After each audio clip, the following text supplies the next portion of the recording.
વરસાદ પડ્યો અને થોડી વારમાં થંભી ગયો. બે ભાઈઓ બારી અત્યાર સુધી બંધ રાખી હતી, ખોલી, અને ખોલીને બારીની બહાર નજર કરી. એક ભાઈ બોલ્યો, રસ્તો કેટલો ગંદો છે, બધે કાદવ કાદવ કાદવ પથરાઈ ગયો, કેટલો ગંદો છે, વરસાદ આવે ને કીચડ કરીને જાય. બીજા ભાઈએ કહ્યું કે જો ને આકાશ કેટલું સુંદર છે, પંખીઓ કેવા સરસ ઉડી રહ્યા છે, વરસ્યા પછીનું આકાશ આમ ધોળા રૂના પોલ જેવું કેટલું મસ્ત લાગે છે. પ્રભુ કહે છે કે બારી એક જ છે, ગંદકી પણ છે, સુંદરતા પણ છે.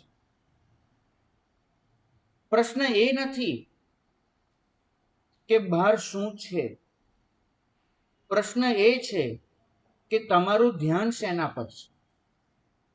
બારી ખોલી અને તમે રસ્તા પરનો કાદવ પણ જોઈ શકો, બારી ખોલી અને એ જે સ્વચ્છ નિર્મળ આકાશ છે એને પણ જોઈ શકો. તમે શેને જોવા માંગો છો? નિર્મળ આકાશને કે કાદવથી ખરડાયેલા રસ્તાને? મન એ પણ બારી જેવું છે. તમે જ્યાં ધ્યાન આપશો એ તમારું જગત બની જવાનું છે. કોઈ પ્રત્યે મોહ હશે તો એની સ્પષ્ટ ભૂલ પણ નહીં દેખાય, કેમ કે એ તમને પોતાનો લાગે છે. અને કોઈક માટે અણગમો હશે તો એનું સારું કાર્ય પણ દેખાડો લાગશે, કેમ કે મનમાં અણગમો છે. નક્કી એનાથી નથી થતું કે કોઈનામાં શું છે, નક્કી એનાથી થાય છે કે તમે શું જોવા માંગો છો. તમારી દૃષ્ટિ સત તરફ હશે તો તમને બધી જ જગ્યાએ ગુણ જ દેખાવાના છે, અને તમારી દૃષ્ટિ અસત તરફની હશે તો તમને બધી જગ્યાએ નેગેટિવિટી જડી જવાની છે. જોવું આપણા હાથની વાત છે. ભાગ્યશાળી મન શાંત હોય તો વાસ્તવિકતા વધુ સ્પષ્ટ દેખાય છે. મન ક્રોધિત હોય તો કોઈના નિર્દોષ ભાવથી બોલાયેલા શબ્દો પણ અપમાન લાગે છે. મન ભયભીત હોય તો આવી પડેલી તક પણ જોખમ લાગે છે. અને મન જો ઈર્ષ્યાળુ હોય તો બીજાની સફળતા પણ પોતાનો પરાજય લાગે છે. તમારું મન ઈર્ષ્યાળુ છે કે જે બીજાની સફળતાને પોતાનો પરાજય ગણે? તમારું મન ક્રોધિત છે કે બીજાના નિર્દોષ શબ્દોને પણ અપમાન ગણે? તમારું મન ભયભીત છે કે આવી પડેલી તક પણ તમને જોખમ લાગે? કે તમારું મન શાંત છે કે દરેક વસ્તુની વાસ્તવિકતાને એ સ્પષ્ટપણે જોઈ શકે છે? તમે વારે વારે કહેતા હો છો કે હકીકત આવી જ છે, પણ ત્યારે ભૂલી જાઓ છો કે ખરેખર એવું નથી હોતું. તમારા મનમાં પડેલું ઘટનાનું પ્રતિબિંબ હકીકત બની જાય છે. બે શબ્દો છે ગુજરાતી પાસે, એક છે ઘટના અને એક છે હકીકત. ઘટના ઘટતી હોય છે, બસ એ થાય છે. હકીકત તમે કરેલું એ ઘટનાનું મૂલ્યાંકન છે, કે તમે એ ઘટનાને કઈ રીતે જોવા માંગો છો, એનું કયું મૂલ્યાંકન કરો છો. ભાગ્યશાળી જીવનમાં એવા કેટલાય લોકોને મળવાનું થયું છે, સદભાગી છું, કે જેમને નાની પણ વસ્તુમાં પ્રભુનો પ્રસાદ જોવાની પ્રતિજ્ઞા લીધી હોય. નાની પણ વસ્તુમાં એ પરમની કરુણાના દર્શન કરી શકતા હોય. અને વાઇસે વર્સા જીવનમાં એવી કેટલી વ્યક્તિઓને મળવાનું થયું છે કે જેમને કસમ લીધી હોય કે હું દરેક વસ્તુમાંથી કંઈક ખોટ કાઢીને દેખાડીશ અને એનાથી દુઃખી થઈશ અને બીજાને કરીશ. નક્કી તમે કરજો કે તમારે કોની પાસે જવું છે, કોની નજીક રહેવું છે, કયા વાતાવરણનો ભાગ બનવું છે. પોઝિટિવિટીનો મતલબ એ નથી થતો કે જ્યાં ન હોય ત્યાં કંઈક સારું ઊભું કરી લો. પણ પોઝિટિવિટીનો મતલબ એટલો તો ચોક્કસ થાય છે કે અભિપ્રાય બનતા પહેલા જો એક નાનો કણ પણ સારાનો મળી શકે તો એને શોધવાની તૈયારી રાખો. તમારી તૈયારી બહુ ઝડપથી ખૂટી જાય છે. તમે સત્યના નામ પર પણ પોતાના ક્રોધને જ વ્યક્ત કરી બેસો છો ઘણી બધી વખત. કરુણાથી સત્ય કહેવાય એ સાધના છે, અને ક્રોધથી સત્ય કહેવાય એ વિરાધના છે. તમે સત્યના આરાધક છો કે વિરાધક એ એનાથી નક્કી ન થાય કે તમે શું બોલી રહ્યા છો. નક્કી એનાથી થશે કે જે બોલી રહ્યા છો તે બોલતી વખતે તમારા ચિત્તમાં કરુણા છે કે તમારા ચિત્તમાં ક્રોધ છે. ભાગ્યશાળી મહામુનિ બેઠા હતા. એક હરણ દોડતું દોડતું પસાર થઈ ગયું અને ઝાડીમાં છુપાઈ ગયું. ઝાડી 3 બાજુ હતી. સામાન્ય રીતે ખબર પડે એવી નહોતી કે કઈ ઝાડીમાં હરણ છુપાયું હશે. પાછળ જ શિકારી આવ્યો અને શિકારી આવી અને પ્રશ્ન કર્યો મહાત્માને, હરણ કઈ તરફ ગયું? મહાત્માએ મૌન રાખ્યું, પણ શિકારી છોડે એમ હતો જ નહીં.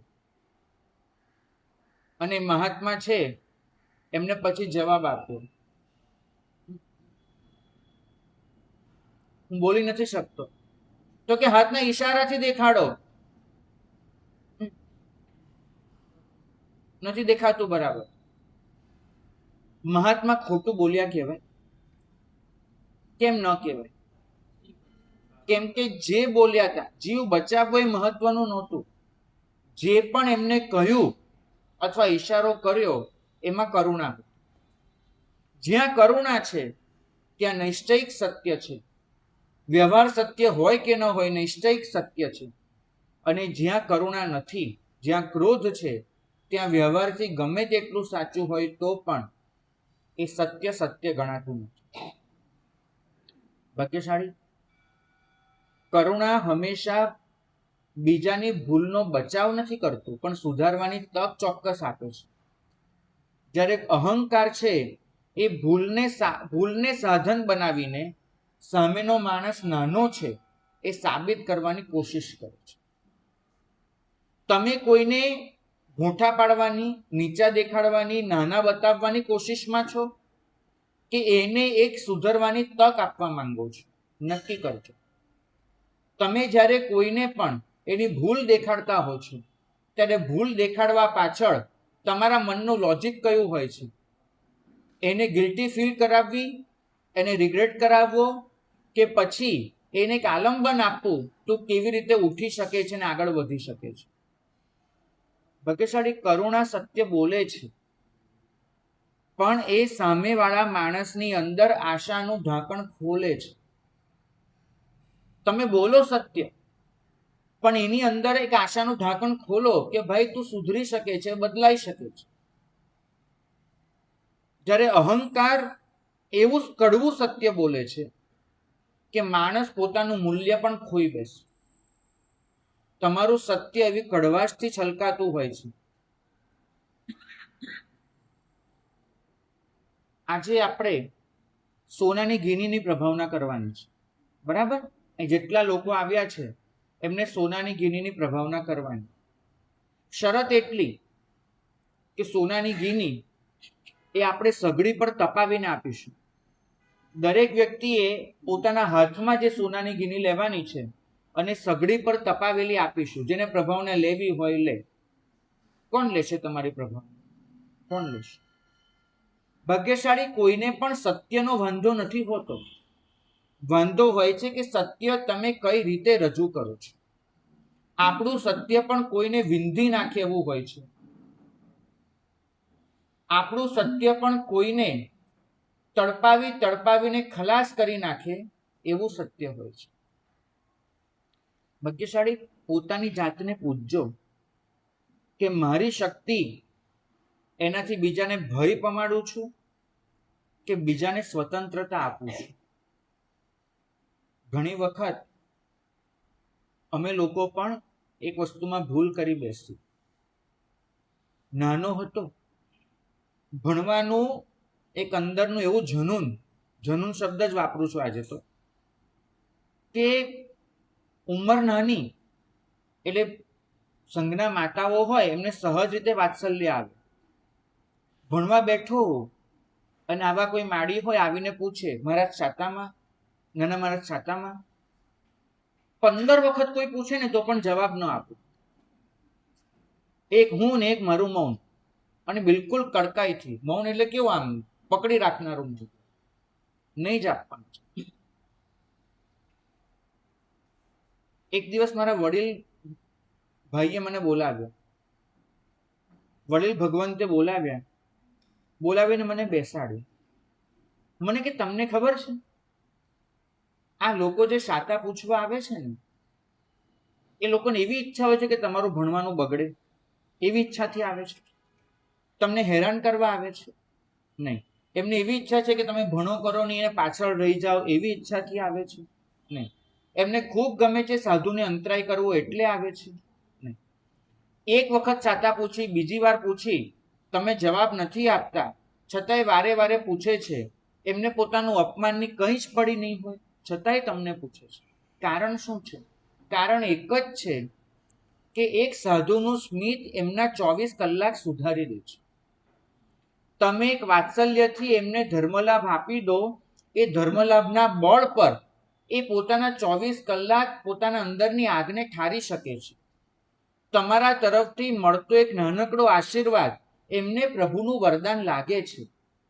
તમે એમની સામે જોઈ અને માત્ર એક મીઠું સ્મિત આપી દો, એમને એમ લાગે છે કે બસ દિવસ સુધરી ગયો. સાધુ એ જો ધર્મલાભના 4 અક્ષર પણ ન આપી શકે, સાધુ પોતાનું એક સ્મિત પણ ન આપી શકે, તો પછી આ સંઘ એની પાસેથી તમને લેવાનો અધિકાર કયો છે? મહાત્મા, મૌન રાખજો, ચોક્કસ રાખજો. સંસારની કોઈ પણ પંચાયતમાં ન પડશો, સંસારની કોઈ પણ વાતમાં ઊંડા ન ઉતરશો. પણ કોઈ શાતા પૂછે છે તો શાંતિથી, કદાચ મૌન હોય તો ધર્મલાભ ન બોલો તો પણ હાથ ઊંચો કરીને એક મીઠું સ્મિત આપતા શીખી જજો. એ લોકોના વાત્સલ્યને ભૂઠું ન પડવા દેશો, પ્રતિસાદ આપી દેજો. એ દિવસે મને સમજાયું કે મારી શિસ્ત કોઈના જીવનને ખીલવે એવી બનવી જોઈએ, ન કે મારી શિસ્ત કોઈના ભાવોને દબાવી નાખે એવી બનવી જોઈએ. મારી શિસ્ત જીવન ખીલવે, ભાવોને દબાવી કેવી રીતે દે?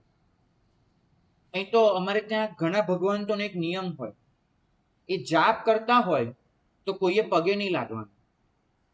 કેમ? તો કે તમારા અશુભ પૂતગલો અમને અડકે, અમારો જાપ છે ખોરવાઈ જાય. કોઈ જાપ કરવા બેઠા હોય ને તો પગે નહીં લાગવાનું, આવો નિયમ લે.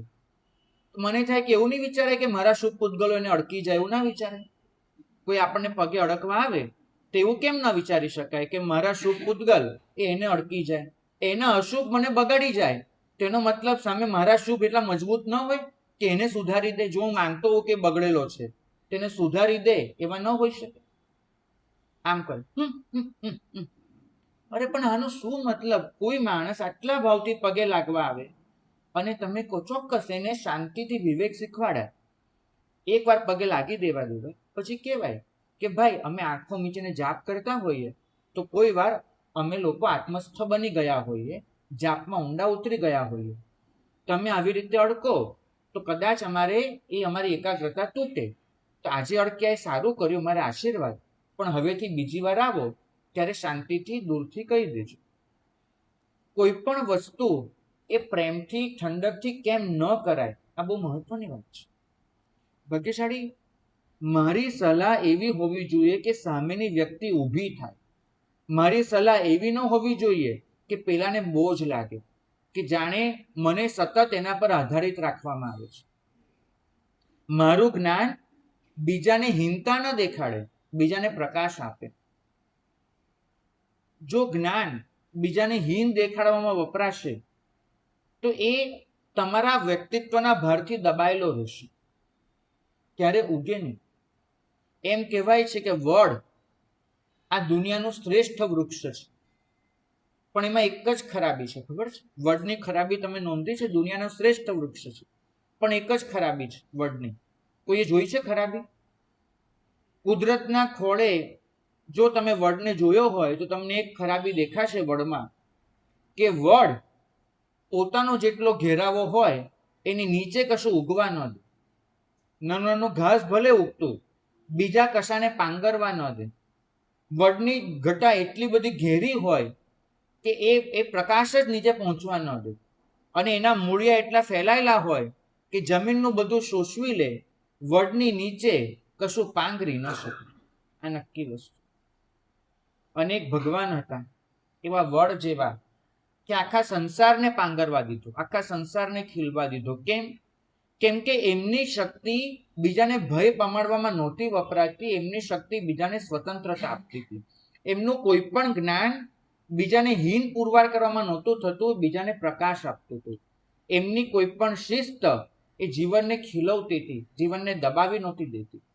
અને એમની કોઈ પણ સૂચના એ સામેની વ્યક્તિને ઊભી કરવા માટે હતી, એને ખલાસ કરવા માટે નહીં. તમે નક્કી કરો કે મારે સામેવાળી વ્યક્તિને બદલવી છે કે એને ખોટી સાબિત કરવી છે. ખોટી સાબિત કરવામાં તમારી પોતે જ તમે જાગૃતિને ખોઈ નાખો છો, એ ઘણીવાર ભૂલાઈ જાય છે. કેટલાક સુનેરી સૂત્રો મને એક ભગવંતે મારી ડાયરીમાં લખાવ્યા. અલગ અલગ ભગવંતો, અલગ અલગ અનુભવો, અલગ અલગ એમની હિત શિક્ષાઓ, બહુ સરસ લખાવ્યું હતું. મને જ્યારે વાંચું છું ને ત્યારે મને એમ થાય છે કે કંઈક નવું જડ્યું, કંઈક નવું જડ્યું. એમને મને લખાવ્યું, શક્તિ વધે એમ નમ્રતા પણ વધારજો. તમારી શક્તિઓ વધતી જાય એમ નમ્રતા પણ વધારજો. જ્ઞાન વધે એમ કરુણા પણ વધારજો. મૌન વધે એમ સંવેદના પણ વધારજો. મૌન સંવેદનશીલ હોવું જોઈએ. મૌન પણ જો જળ બની જાય, અમારા ભગવાન તો અમને કહે કે મૌન રાખવાનું, પણ બીજાને પીડે એવું મૌન નહીં. મૌન લઈને બેસે ને પછી એ ઈશારાનું અર્થઘટન કરવામાં તમારું મગજ ખલાસ થઈ જાય કે આખરે કેવું, એનો બોલી નાખને ભાઈ. તો મૌન સંવેદનશીલ હોવું જોઈએ. મૌન એટલે વાણીનો વિરામ નહીં, મૌન એટલે યોગ્ય રીતે વાણી વાપરવી. તો મૌન પણ સંવેદનશીલ હોવું જોઈએ, બીજાને ત્રાસ આપનારું ન બનવું જોઈએ. તો તમારું મૌન વધે તો એની સાથે સંવેદના પણ વધારજો. પ્રભાવ વધે એની સાથે જવાબદારી પણ સ્વીકારજો. હું મારો પ્રભાવ વધારતો જાઉં તો મારી જવાબદારીનું ભાન ખોતો જાઉં તો કોઈ મતલબ ખરો? તો જ્ઞાન વધે એની સાથે શું વધવું જોઈએ ભાઈ? નમ્રતા. હા, કરુણા. શક્તિ વધે નમ્રતા, મૌન વધે સંવેદના, અને પ્રભાવ વધે જવાબદારી. તમારું માન વધે સાથે ક્ષમા પણ વધારજો. ઊંચાઈ પર જેટલા ચડો પગને એટલા જ મજબૂત બનાવજો. તમે જેટલા ઊંચાઈ પર જાઓ અને પગ માટીના હોય, તમે એટલી જ ઝડપથી સરકી પડવાના છો. ભૂલ થાય તો સહેલાઈથી બચાવ કરજો. અને એ બચાવ કયો હોવો જોઈએ? મારી ભૂલ થઈ છે એવો સ્વીકાર ભાવનો બચાવ. બીજાના માથે ન નાખશો. અને બીજાની નબળાઈ દેખાય ઉપહાસ ન કરશો, સહાયતા કરજો. ભાગ્યશાળી. સાધના વધે અને સાથે કઠોરતા પણ વધે. આરાધના વધે અને વ્યવહારમાં રૂક્ષતા પણ વધે. તો સમજવું કે સાધનાની દિશા ખોટી પકડાઈ છે, આરાધના ખોટી દિશામાં જઈ રહી છે. અહીં તો આ ધર્મ તમને કોમળ બનાવવા આવ્યો છે, એકદમ પોચા સુવાળા કોમળ. પણ તમારું તપ, તમારી સાધના, તમારી આરાધના એ વધુ ને વધુ બીજા પર હાવી થવામાં જ વપરાતી હોય તો મતલબ શું છે? તમે સરસ સાથીઓ કરીને દેરાસરમાં બેઠા છો, ગઈકાલે જ બહુ મહેનત કરીને કોઈની પાસે ઘઉંલી કરવાનું શીખ્યા છો, આજે મસ્ત ઘઉંલી કરી, એક એક ચોખ્ખો બરાબર ગોઠવ્યો અને આમ બસ જુઓ છો અને હજુ નીસી બોલી અને ચૈત્યવંદનની શરૂઆત કરવા જાઓ ત્યાં જ કોઈ વગર લેવે દેવે પાટલાને પગ ઠોકી અને જતું રહે અને તમારી આખી ઘઉંલી બગાડી નાખે. એક ક્ષણે જો મનમાં ક્રોધ ના આવે ને તો સમજવું કે ભગવાનને ખરેખર પામ્યા હતા અને આ સાથીઓ પ્રભુને સમર્પિત કર્યો હતો. અને જો મનમાં આવે કે આ જોઈને કેમ નથી ચાલતો તો સમજવું. અમારા વડીલો અમને કહે કે તમે દેરાસરમાં બેઠા હો, બહુ ગંભીરતા ત્યાં મુદ્દાને જોજો. તમે દેરાસરમાં બેઠા હો અને માનો કે કોઈ બેન આમ હડફડમાં નીકળે અને સાડીનો પાલો ભૂલમાં તમને અડકાડી દે તો ક્રોધ ન કરશો, ગુરુ પાસે આવીને આલોચના લઈ લેજો, પણ એ બેન પર ક્રોધ ન કરશો, કેમ કે બેન તો આખરે ભક્તિ કરતા હતા. એ બેન પ્રભુમય બન્યા હતા માટે તમને જોઈ નથી શક્યા. આલોચના ચોક્કસ લેવાની, પણ દેરાસરમાં અકળામણ ન કરી શકાય. જો તમે જે અકળામણ છોડાવવા બેઠો છે એની સામે જ ધર્મના નામ પર અકળામણ કરો તો પછી મતલબ શું રહે? આપણી બધી સાધના ઘણી વખત એવું બને છે, અહીં તો કાવસક કરતા હોઈએ ને, ખબર નહીં મારે ખરેખર ભગવંતને શોધવા છે, મળી જાય એટલે અહીંયા તો નહીં મળે પણ સ્વર્ગમાં જ મળીશ એમને, પણ એમને કેવું છે આ કેમ કર્યું. એક આજ સુધી મને એનું કારણ નથી સમજાયું, પણ એવું માનતા હોય છે લોકો કે આ સ્થાપનાજી સામે તમે કાવસક કરો છો, હવે વચ્ચેથી કોઈ નીકળ્યું તો તમારો કાવસક જતો રહે. કેમ જતો રહે? પેલું કેમ ઉડી જાય એમ કપૂરની જેમ, આઈ ડોન્ટ નો, પણ ઉડી જાય છે કોઈક રીતે, એ ખલાસ થઈ જાય છે. આ આડ પડે છે. હવે આ આડ કોણે ચાલુ કરીને મારે શોધવું છે કે આ કોણે ચાલુ કરી. કારણ કે આડના નામ પર જે અકળામણ આવી છે ને, મારે ભાવધારામાં જે આડ પડે છે. અરે નાનો હતો, રોજનો 51 લોગસનો કાવસક કરો અને તે સમય આવી કોઈ સમજણ નહીં. બરાબર 45 લોગસ થયા હતા અને વચ્ચેથી નીકળ્યો. અમારો સાથે જે સેવક હતો એ મનમાં એવો ગુસ્સો આવ્યો કે આ 51 લોગસ ફરીથી. તમે સાચું કહેજો, એ ગુસ્સાએ મારા કેટલા લોગસ ધોઈ નાખ્યા. હાથમાં સિક્કા કોના હાથમાં છે? કંઈક અવાજ આવે છે સિક્કાનો. તો એ જે આર્ટનો એક કન્સેપ્ટ આવી ગયો છે, આ કન્સેપ્ટ ખબર નથી, પણ એને આપણી આખી વિધિ એમાં એક જ વસ્તુ લાવી દીધી છે, નકરી બીજા માટેની ઉપેક્ષા, તિરસ્કાર. ચાલુ કાવસક હોય ને, આમ ઊભા હોય બરાબર, અને કદાચ આમ આંખ ખુલી હોય અને નીકળે એનો કાવસક બી ચાલુ રહે પાછો. હા, અપ્પાનો મોસીરામી તો ચાલુ જ રહે અને તો પણ પેલી વસ્તુ બી ચાલુ રહે. કેવી રીતે બનતું હશે આ? મહાવીર સ્વામીને આવો ધર્મ તો નહોતો જ આવડે કે જે આવું કરતો. અને દેરાસરમાં કદાચ એવું બને, વિધિ ચાલતી હોય, પૂજન ચાલે છે અને વચ્ચેથી કોઈ નીકળ્યું તો જાણે આખું સિદ્ધ ચક્ર પૂજન જ પતી ગયું, ખતમ થઈ ગયું. ભાગ્યશાળી. તમારે પ્રભુ સાથે અંતરથી એકાકાર થવાનું છે. તેનાથી અંતરથી. અને જ્યાં તમે અંતરથી એકાકાર છો, ચોક્કસ વિવેક હોવો જોઈએ. આપણે બીજા માટે વિવેક રાખીએ કે એક વ્યક્તિ આલંબન સાથે એકાકાર થઈને બેઠી છે, જો હું વચ્ચેથી નીકળીશ તો એના આલંબનમાં ખોટ આવી શકે છે, એને પાછું અનુસંધાન કરવું પડે એવું બની શકે છે.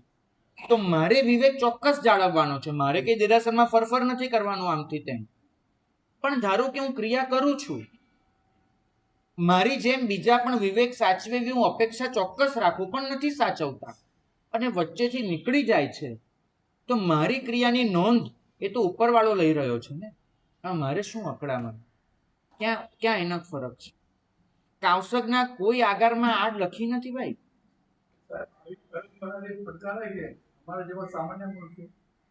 તમારે કાંઈ નહીં કરવાનું, તમારે કોઈની વચ્ચેથી નહીં નીકળવાનું. પહેલો નિયમ કે હું કોઈની વચ્ચેથી નહીં નીકળું, બરાબર?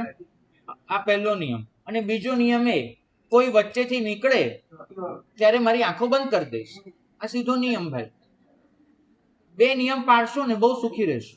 આપણે કોઈને નડવું નહીં, કોઈ નડે એ જોવું નહીં. પણ આરાધનાના નામ પર જે વૃક્ષતા આવે છે, નાનું બાળક હોય, તમે એકાસનું કરવા બેઠા છો, પાટલાને ઠેબુ વાગી ગયું, કયું એકાસનું તૂટી ગયું ભાઈ? એ બચારું બચ્ચું છે, એ તો દોડાદોડ જ કરવા, એને તો શું ભાન પડવાનું? એમાં તમારું કયું એકાસનું તૂટી ગયું? અમારી પાસે ગુરુ ભગવાન પાસે હતા, એક દિવસ એક બેન છે પ્રાયશ્ચિત લેવા આવે અને છોકરાનો કાન પકડીને આમ ઘસડીને લાગ્યા એને, કારણ કે છોકરાને સમજાતું હતું મારી ભૂલ થઈ છે. ગઈકાલે બેન સામાયિક કરવા બેઠા હશે, હવે પેલું ન માલુમ એ બી ક્યાંથી આવ્યું, પેલું નવકાર પંચિંદ્યની પાટલી, બરાબર? તો તે મૂકીને સ્થાપી. હવે સ્થાપી હોય એ મૂકેલી હતી, અને પેલું બચ્ચું તો શું, મમ્મી ભલે સામાયિક કરે, એનું એ થોડી સામાયિક કરવાનું છે, તો આમથી તેમ કરે. એમાં દોડતા દોડતા એને પગ માર્યો અને પેલી પાટલી આખી ઉથલાવી નાખી. ચોક્કસ છોકરું હોય એનો મતલબ એવો નથી કે આપણે એને કશું શીખવાડીએ નહીં, એનું બધું જ ચલાવી લઈએ, એમ નથી કહેતું. પણ એ છોકરાને સમજાવવાની એક રીત હોય. એને ખબર જ નથી કે આ કેટલી મૂલ્યવાન વસ્તુ છે, કેટલી સારી વસ્તુ છે, એને ખબર જ નથી. એના માટે તો ઘરની બધી તપેલી પડી હોય એમ વચ્ચે આ વસ્તુ પડેલી છે, એને શું ફરક પડે છે? પેલા માં એનો જે કાન પકડીને લાવ્યા હતા ને, મારે જ આને પ્રાયશ્ચિત આપો, અને કંઈક કરો, મારું સામાયિક બગાડ્યું, આ કર્યું. ગુરુ ભગવંતે બહુ શાંતિથી એટલું કીધું કે બેન, આવું થાય ને, કાંઈ ન કરવું. સ્થાપનાજી ફરીથી તમારે મૂકી, એક નવકાર પંચિંદ્ય ગણી અને પાછું સામાયિક ચાલુ કરી દેવું, થઈ ગયું. એનાથી વધારે કંઈ કરવાનું નહીં. બાળકને શાંતિથી સમજાવવું. બાકી આ એક સામાન્ય પરિસ્થિતિ છે. તમારું સામાયિક તૂટીને ક્યાંય વહી ગયું નથી. એ જ્યાં હતું ત્યાં જ છે, તમારા આત્મામાં જ છે સામાયિક. બીજે ક્યાંય જવાનું નથી તમારા આત્માને છોડીને. નહીં ભાઈ. ભાગ્યશાળી જ્ઞાન વધે ને, તિરસ્કાર વધે છે. નિયમો બન્યા હતા તમને શાંત કરવા માટે, નહીં કે તમને અશાંત કરવા માટે. તમે તો દરેક નિયમ એને અશાંતિનું કારણ બનાવી દીધું, દરેક નિયમ. ભાગ્યશાળી શાંતિ પામવું આપણું લક્ષ્ય છે, પણ એ ક્યારે પમાય?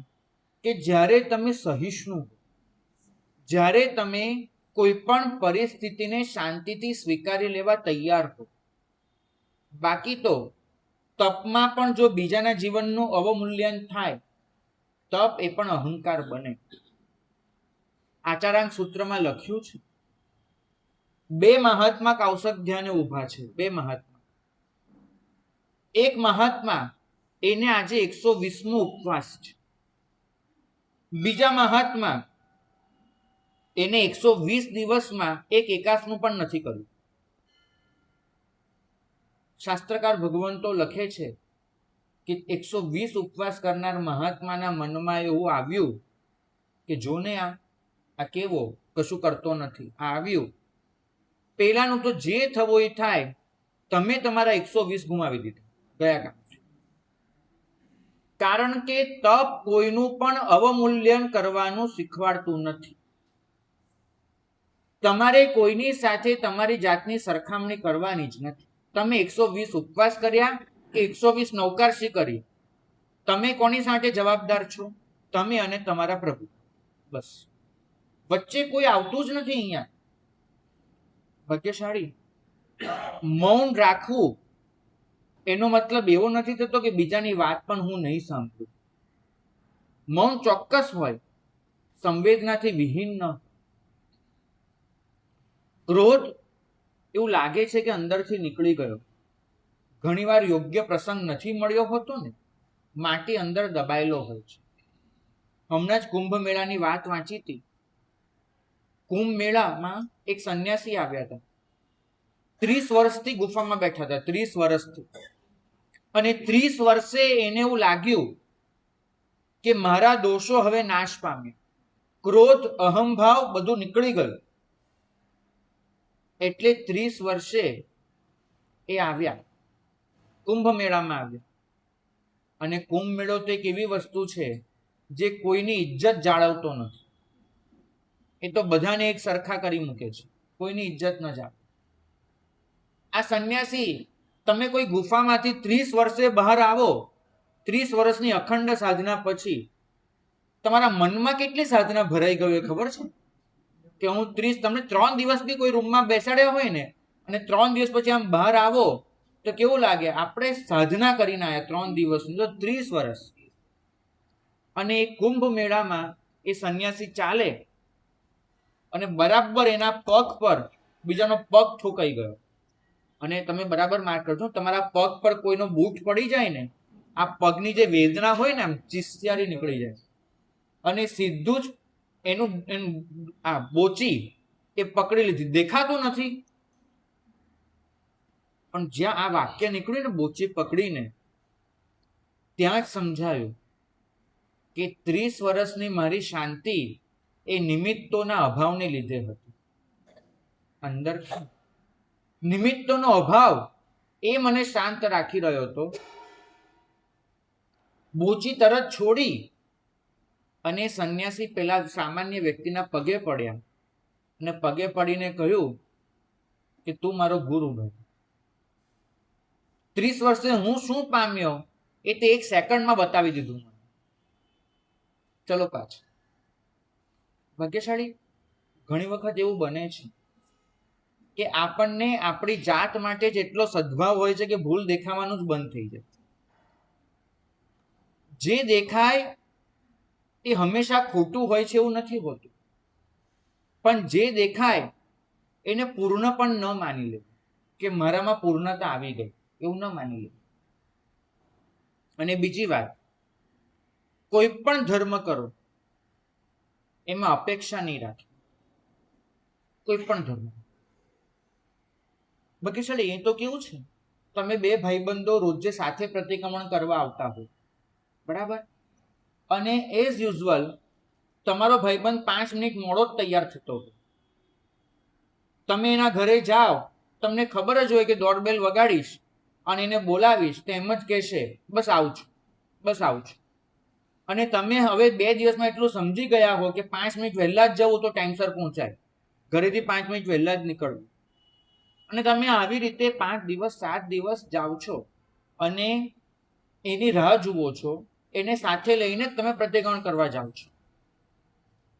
અને એક દિવસ એવું બને છે કે તમે જાઓ છો, ડોરબેલ વગાડો છો, ભાઈબંધને ભલે એમના શ્રાવિકા ખોલે છે, એમની પુત્રવધુ ખોલે છે અને તમને કહે છે અરે પપ્પા તો આજે થોડા વહેલા તૈયાર થઈ ગયા હતા તો નીકળી ગયા. સાચું કે જો મનમાં શું આવે કે 7 દિવસ જખ મારવા ઉભો રહ્યો તો અહીંયા આ શું કરે છે ભાઈ? મનમાં આવે કે નહીં? તમારી કોઈ પણ વસ્તુ અપેક્ષા વિહીન નથી. તમારા મનમાં એ છે કે 7 દિવસ હું ઊભો રહું તો કોઈ દિવસ એ વહેલો હું મોડો તો એને પણ ઊભા રહેવું જોઈએ. તમારો કોઈ પણ પ્રેમ નથી હોતો, સોદો હોય છે. તમે કોન્ટ્રાક્ટ પેપર કરતા હો છો, સાઇન કરો, તમે વગર લેવા દેવાય કશું આપતા જ નથી. ધર્મની બાબતમાં છોડી પ્રેમ આપો તો સામે ન ઈચ્છો કે મને મળે. આવે તો બહુ સારું, ન આવે તો ચાલશે. સેવા કરો, મનમાં લે છે કે લોકો નોંધ લે સેવાની, કાઢી નાખો. જ્ઞાન આપો કોઈને, અપેક્ષા રહે છે કે મેં આટલું સમજાવ્યું, હવે સામેવાળો તરત બદલાઈ જાય. પ્રાર્થના કરો, એમાંય સોદો. મેં પ્રાર્થના કરી લીધી, હવે ભગવાને ફટાફટ સાંભળીને એ પ્રમાણે કરી દેવું જોઈએ. દરેક વસ્તુમાં તમે તપાસશો ને તો તમે આરાધનાના નામ પર અપેક્ષાઓ વધારતા જઈ અને નિયંત્રણ રાખવાનો જ પ્રયત્ન કર્યો છે. તમારી આરાધના એક યા બીજા નામ પર કંટ્રોલ કરવાની જ વૃત્તિ છે. ભાગ્યશાળી કરુણા એટલું જ શીખવાડે છે કે હું મારું શ્રેષ્ઠ આપી દઈશ. ઇંગ્લિશનો એક બહુ સરસ પ્રયોગ છે, I will do my best. હું મારું શ્રેષ્ઠ કરી લઈશ. પછી શું? પછી કુદરત પર છે, પછી એના પર છે. જ્યારે અપેક્ષા શું કહે છે કે હું ઈચ્છું છું એ પ્રમાણે તારે પરિણામ આપવું જ પડે. કરુણા સત્કાર્યના વિસર્જનમાં માને છે. અપેક્ષા સત્કાર્યના પરિણામને પોતાની ઈચ્છા પ્રમાણે ઈચ્છે છે. અમે સ્કૂલમાં હતા, એક સરસ પાઠ આવતો હતો. હાતિમ તાઈ નામનો માણસ હતો, બરાબર. અને હાતિમ તાઈ, એને એવું કહેવામાં આવે છે કે તારે એક વાક્યનો અર્થ શોધી લાવવાનો છે. અને વાક્ય આવું હોય છે, નેકી કર ઓર દરિયા મેં ડાલ. હાતિમ તાઈને સમજણ જ નથી પડતી કે આ વાક્યનો મતલબ શું, નેકી કર ઓર દરિયા મેં ડાલ.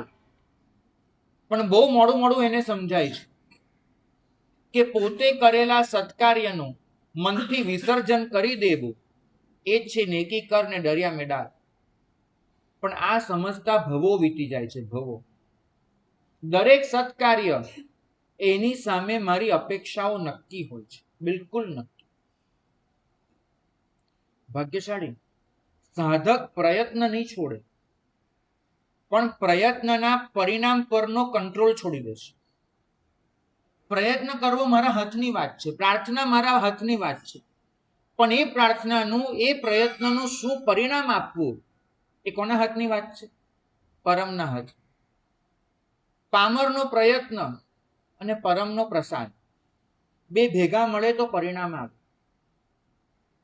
પણ તમે શું કરો છો? માત્ર પ્રયત્ન કરીને સંતોષ નથી. પરિણામ તમારી ઈચ્છા મુજબ, ધાર્યા મુજબ જ મળવું જોઈએ. ભાગ્યશાળી તમારે અને મારે પરિણામ પરનો અધિકાર છોડવો પડશે.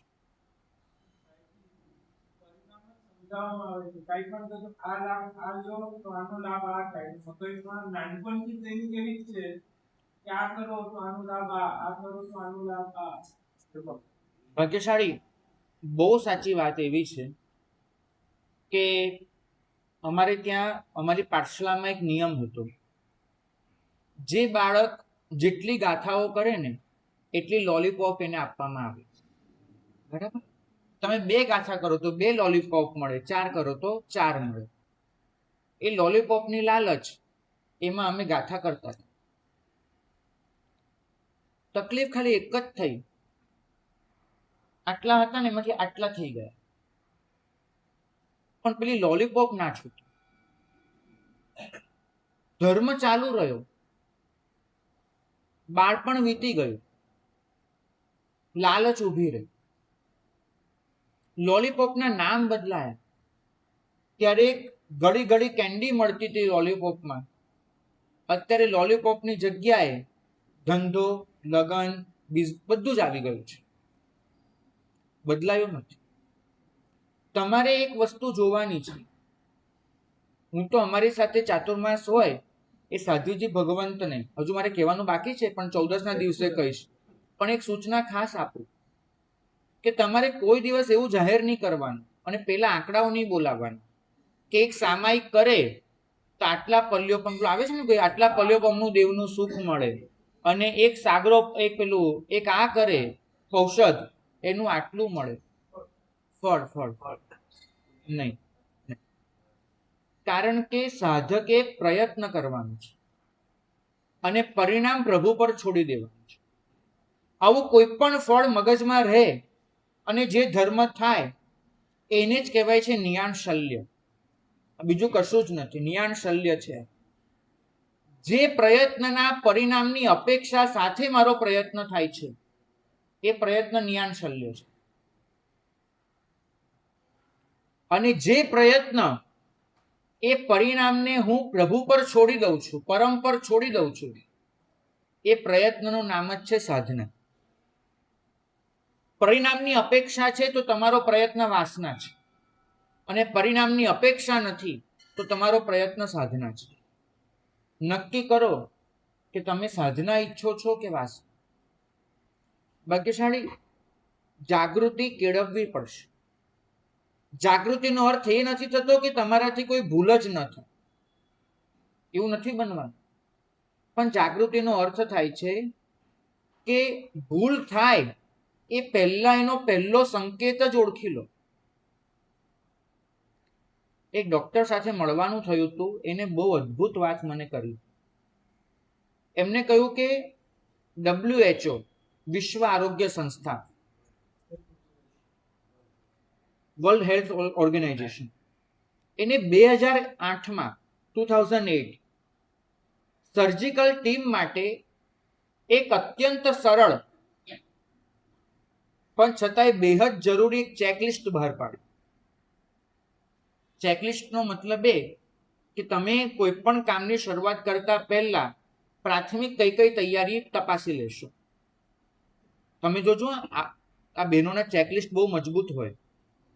મેં જોયું છે, મારા માતાજી હોય કે મારા સગાવાલા હોય કે કોઈ પણ હોય, એ લોકો જાત્રામાં આટલો થેલો લઈને આવ્યા હોય, કેટલો આટલો, પણ ન માલુમ જે ઈચ્છો એ બધું જ એમાંથી નીકળે. તમે કાંસકો માંગો તો કાંસકો નીકળે, ટૂથપેસ્ટ તો ટૂથપેસ્ટ નીકળે, અને તમારું કદાચ શર્ટ ફાટી જાય ને તો સાંધવા માટેની સેફટી પિન પણ નીકળી જાય, સોય દોરો પણ નીકળી જાય. એટલું મજબૂત ચેકલિસ્ટ હોય એમનું, દુનિયાની કોઈ પણ પરિસ્થિતિમાં પહોંચી વળે એવી એક માતબર કીટ હોય. તો ભાગ્યશાળી WHO એમને પણ આવું એક ચેકલિસ્ટ બહાર પાડ્યું કે કોઈ પણ સર્જિકલ ટીમ એને સર્જરીમાં ચાલુ કરતા પહેલા કઈ કઈ વસ્તુ ચેક કરી લે. 19 હતી વસ્તુ, અને 19 પર ટીક કરી અને પછી જ આગળ વધવાનું. અને એમાં દર્દીની ઓળખ, યોગ્ય પ્રક્રિયા, સાધન, જોખમ વગેરે વગેરે તપાસવાનું હતું.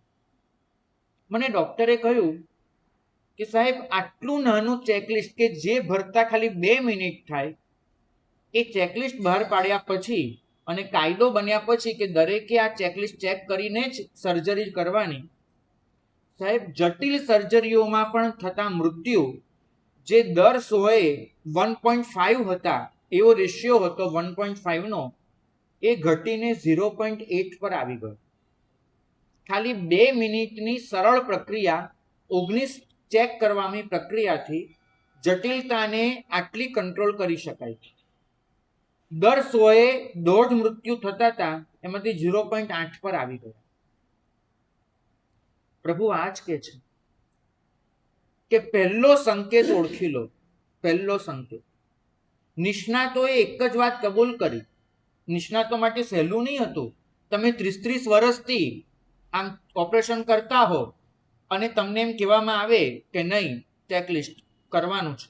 ધારો કે અહીંયા વ્યાખ્યાનમાં આવું અને વ્યાખ્યાનમાં આવતા પહેલા મારે ચેકલિસ્ટ ભરવાનું હોય. ઓઘો લીધો, મુપત્તિ લીધી. હવે આપણને તો થઈ જાય 27 વર્ષ દીક્ષાને થાય, શું ઓઘોને મુપત્તિ પૂછો છો, પણ કરવાનું. આટલી સામાન્ય બાબતથી પણ આટલા ફરક પડી શક્યા. કેમ? કેમ કે નિષ્ણાતોએ કહ્યું કે અમે ભલે જાણકાર છીએ, છતાં એકવાર તપાસી લઈએ. એ લોકોએ માન્યું. પ્રભુ એટલું જ કહે છે કે ક્રોધ શબ્દ બને એ પહેલા અંદર ગરમ થતું હોય છે. એ ગરમીને ઓળખી લો. ઈર્ષ્યા નિંદા બને, તમારી ઈર્ષ્યા એ નિંદા બની જાય એ પહેલા એ ઈર્ષ્યા અંદર જે ચૂભે છે ને, તમને ડંખ લાગે છે, એ ડંખને પકડી લો તો કદાચ નિંદાથી બચી જશો. અહંકાર વર્તનમાં આવે, તમારો અહંકાર તમારા વર્તનમાં ઉતરી જાય એ પહેલા જ મને માન મળવું જોઈએ એ ઈચ્છાને ઓગાળી લો. અને તમારી અપેક્ષાઓ અસ્વસ્થતા બને એ પહેલા જ એ અપેક્ષાઓનું વિસર્જન કરી દો. વિપરીત વિચારનો પ્રવેશ થાય, તમે જાગૃત એટલા હો કે એનું ડગલું જ પકડાઈ જાય કે આવ્યો. કેટલાક પ્રશ્નો એક ચેકલિસ્ટ તરીકે મારે તમારે સૌએ પોતાની જાતને પૂછવા જેવા છે. હું તો કેટલાક નમૂનાના પ્રશ્ન આપું છું, તમે આવા પ્રશ્નો વધારી શકો છો. ચેક કરો કે આજે મારી વાણીથી કોઈ ઘાયલ થયું. ચેક કરજો સૌથી પહેલા. મારી વાણી એનાથી કોઈ ઘાયલ થયું? કોઈની પ્રશંસાથી આજે મારું મન ફૂલાયું, કોઈનો વિરોધ થયો, કોઈએ કંઈ જુદી વાત કરી, મને ક્રોધ આવ્યો. મારી શક્તિ કોઈને સહાય કરવામાં વપરાય કે કોઈના પર કંટ્રોલ કરવામાં વપરાય. મારી કોઈ અપેક્ષા એને મને અસ્વસ્થ બનાવ્યો. પ્રશ્ન આવા હોઈ શકે. તમે તમારી રીતે કરો, પણ ચેકલિસ્ટ બનાવવું પડશે અને આ ચેકલિસ્ટ જ તમને બચાવશે. રોજે ભરો, ટેવ પાડો, જતું ન કરો. મને ખબર છે અમિતાભે પોતાની આત્મકથામાં લખ્યું છે, અમિતાભ બચ્ચન, આપણા માટે બચ્ચનજી, એમને લખ્યું છે, બહુ મહત્વની વાત લખી છે કે એક સમય એવો આવ્યો કે મારી પાસે બંગલો બચ્યો, પણ એ બંગલાને બચાવવા જેવું કાંઈ જ ન બચ્યું. પૈસો સમાપ્ત થઈ ગયો. મેં તપાસ કરી કે એવું કેમ થાય છે, કેમ થાય છે. બહુ ઊંડી તપાસ કર્યા પછી મને ખ્યાલ આવ્યો કે અંબાણીના ઘરે 1 કિલો દૂધી આવે તે પણ અંબાણીને ખબર હોય છે, અને મારા ઘરે આખી આખી નવી કાર આવી જાય તે મને ખબર નથી હોતી. ફરક આટલો હતો. આ એક ફરકને લીધે હું રોડ પર આવવાની તૈયારીમાં હતો. મેં બદલ્યો અને એ રીતનું વ્યવસ્થિત કર્યું. અને વ્યવસ્થિતતામાં એ કર્યું કે ભલે ગમે તેટલું કમાવ, હિસાબ 1 રૂપિયાનો પણ રાખીશ.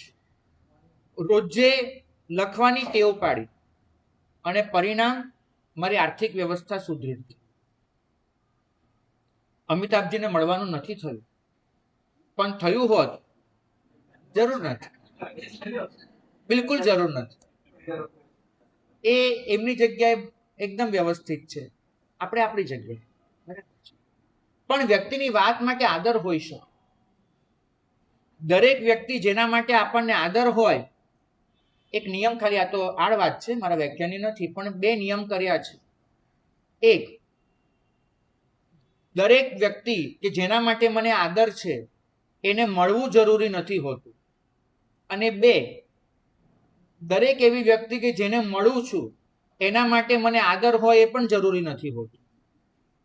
કેટલાયને જીવનમાં એવાને મળીએ છીએ કે જેના માટે આદર કેળવવો અઘરો હોય છે, અને કેટલાક એવા આદરપાત્ર વ્યક્તિ હોય છે જેને મળવું અઘરું હોય છે. બંને વસ્તુ પોતાની છે. પણ ભાગ્યશાળી કદાચ મળવાનું થાય તો એમને ચોક્કસ કહું કે મારા પ્રભુએ તો 2600 વર્ષ પહેલા આ વાત કહી દીધી હતી કે 12 કલાકે હિસાબ લખી જ નાખજો. દર 12 કલાકે એમને હિસાબ લખવાની પ્રક્રિયાને પ્રતિક્રમણ એવું નામ આપ્યું કે તમે હિસાબ કિતાબ કરી જ લેજો, ચેકલિસ્ટ બનાવી જ દેજો કે આ આવ્યું, આ ગયું. હિસાબ નહીં કરો તો સંવત્સરીએ ખબર પડે કે બહુ બધું જતું રહ્યું ભાઈ, આ બંગલો બી હવે બચાવવા જેવું કંઈ બચ્યું નથી. અને જો નિયમિત હિસાબ કરતા હો તો તમે એકદમ સુખી હો, તમે અંબાણી હો. તો નક્કી આપણે કરવાનું છે. આવું કોઈ પણ ચેકલિસ્ટ બનાવજો અને એ ચેકલિસ્ટ બનાવીને રોજે રોજ એને ભરજો.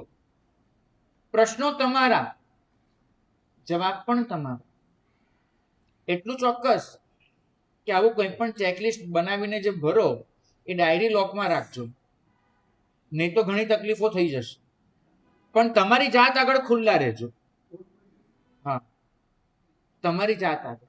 નમ્રતા એનો અર્થ એક જ થાય છે, હું પડી શકું છું, હું પણ ગબડી શકું છું એનો સ્વીકાર કરું. એ મારી નમ્રતા.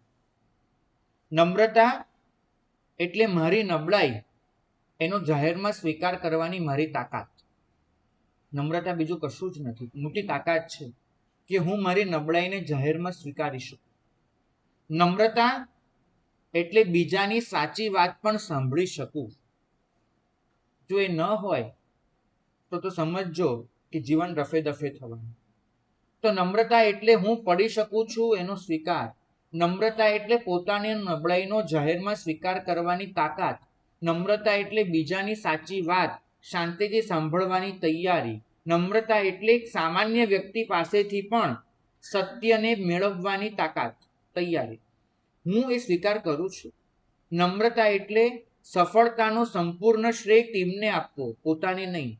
નમ્રતા એનો મતલબ એક જ થાય છે કે જ્યારે માણસ એમ કહે છે કે મારી કોઈ ભૂલ થઈ જ ન શકે, માણસ જ્યારે જ્યારે આ વાક્ય બોલે છે ને, ઇતિહાસ સાક્ષી છે કે જ્યારે જ્યારે માણસે બોલ્યું છે કે મારી કોઈ ભૂલ થઈ જ ન શકે, ત્યારે એ ભૂલ કરવાની સૌથી વધારે નજીક હોય છે, સૌથી વધારે નજીક, ત્યારે જ આ વાક્ય મોઢામાંથી નીકળે છે.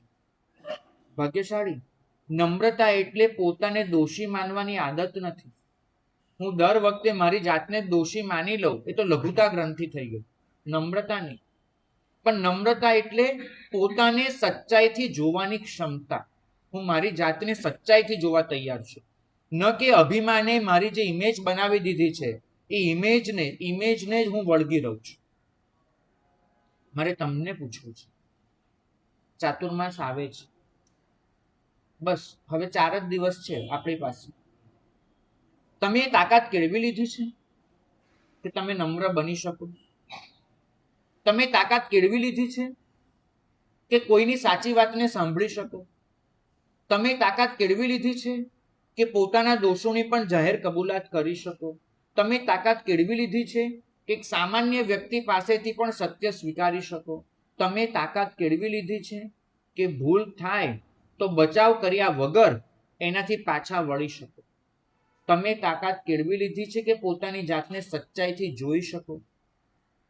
નથી. ભાગ્યશાળી.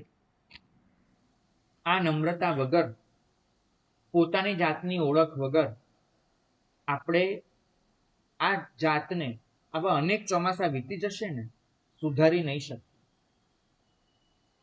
હું સર્જન નથી અને હું તમારું ઓપરેશન કરવા પણ અહીંયા આવ્યો નથી. સર્જન તો એક જ કામ કરે છે, હાથ બગડી ગયો છે, હાથ કાપીને છૂટો કરી દો. અને આંખ બગડી ગઈ છે તો આંખ નીકાળી દો.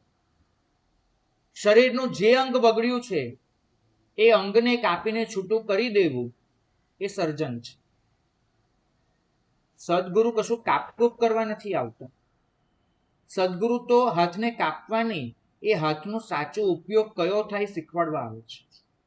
એ આંખને બંધ કરાવવા નથી આવતા, પણ ખુલ્લી આંખે દુનિયાને કઈ રીતે જોવી એ શીખવાડવા આવે છે. એ તમને માત્ર મૌન કરાવવા નથી આવતા, પણ જ્યારે બોલો ત્યારે કેવું બોલશો એ શીખવાડવા આવે છે. એ તમને બંધનમાં મૂકવા નથી આવતા, પણ તમે જે બંધનમાં બંધાયેલા છો એ બંધન કયા છે એની ઓળખાણ કરાવવા આવે છે. સદગુરુ એ તમને ધક્કો મારવા નથી આવતા, પણ જો તમે હારીને થાકીને બેસી ગયા હો તો તમારો હાથ પકડીને તમને ઊભા કરવા આવે છે. અને કદાચ એ તમને પડતા બચાવવા નથી આવતા, પણ જો તમે પડી જાઓ તો પડ્યા પછી પણ પડી ન રહો, બસ એટલા માટે આવતા હોય છે. તો આ ચોમાસું આપણે સૌ સાથે મળીને પોતાની જાતની ઓળખ કરવામાં વાપરીએ, એ જ મંગલ કામના.